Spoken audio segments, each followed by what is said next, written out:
কমিটির যারা ছিলেন তারা রাতেও জানতেন না। আমি সকালেই তাদেরকে ফোন দিয়ে জাস্ট ইমিডিয়েটলি তারা চলে এসেছেন। আমরা সকাল 9টা থেকে তদন্ত কাজ শুরু করেছি। আসলে মানে একজন শিক্ষার্থীর মৃত্যু নিয়ে তদন্ত করা বিষয়টি একজন শিক্ষক বা যে কোনো একজন অভিভাবকের জন্য অনেক বড় এবং কঠিন একটি দায়িত্ব।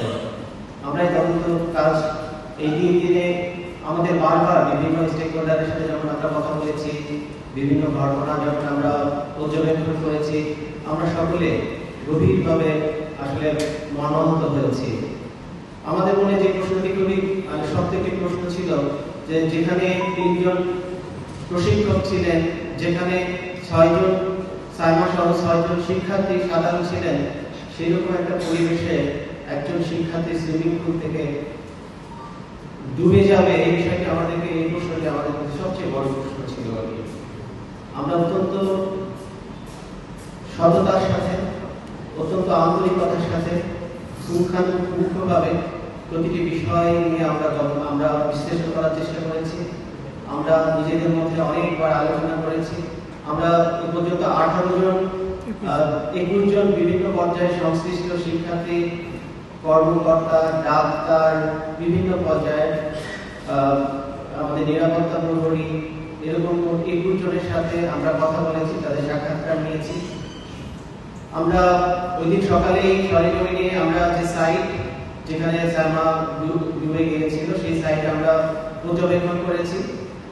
আমরা মেডিকেল সেন্টারে গেছি, তাদের ডাক্তারদের সাথে কথা বলেছি, সেখানে কর্তব্যরত নার্সদের সাথে কথা বলেছি, হল কর্তৃপক্ষের সাথে কথা বলেছি।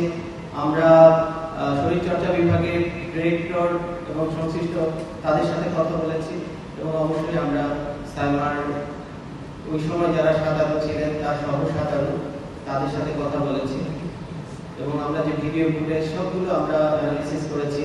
তদন্ত কাজে যখন আমরা কাজটি করেছি আমরা বারবার কিন্তু খুবই মর্মাহত হয়েছি, খুবই ব্যথিত হয়েছি। সাইমা ব্যক্তিগতভাবে সাইমা আমার শুধু জেলায় নয়, আমাদের ওদের বাড়ির ডিস্টেন্স খুবই কম। ওদের স্কুলে, প্রাইমারি স্কুলে আমার বাবা শিক্ষকতা করতো, তাহলে এখানে এক ধরনের ইমোশনাল অ্যাটাচমেন্টও ছিল। তো আমরা আসলে এটুকু শুধু বলতে পারি যে আমরা কোনো রকম কোনো পক্ষপাতিত্ব করিনি, একেবারে নিরপেক্ষভাবে আমরা তুলে ধরার চেষ্টা করেছি। আমরা প্রাথমিকভাবে যে বিষয়গুলো পেয়েছি আজকে আমরা সেইগুলোই সকলের সামনে উপস্থাপন করতে চাই।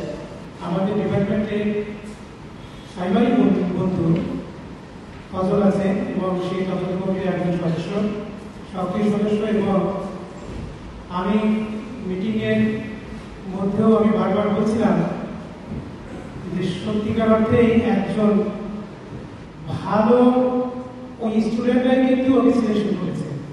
এটা কিন্তু মেডিকেল কলেজের সামনে থেকে ওদেরকে ওপেন করে দেওয়া হয়েছিল যে ছাত্রদের মধ্যে থেকে কাকে আপনারা তাদের মধ্যে রাখতে চান, এবং স্টুডেন্টরা কিন্তু ফজলের কথা বলেছে এবং ওরা সবাই সম্মতি জ্ঞাপন করেছে। তারপরেই আমি নামটা দিয়েছি তদন্ত কমিটিতে। তো আমি মনে করি যে 5ই অগস্ট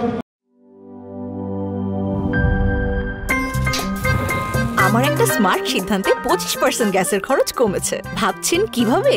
সাধারণ গ্যাস স্টোভ বদলে আমি এনেছি আরএফএল গ্যাস স্টোভ। এর সাইন্টিফিক নজল ও ব্রাস বার্নার ক্যাপ সমানভাবে তাপ ছড়িয়ে রান্না করে দ্রুত, তাই গ্যাসও বাঁচায় 25%, টাকাও বাঁচে 25%। আরএফএল গ্যাস স্টোভ নিরাপদ ও গ্যাস সাশ্রয়ী।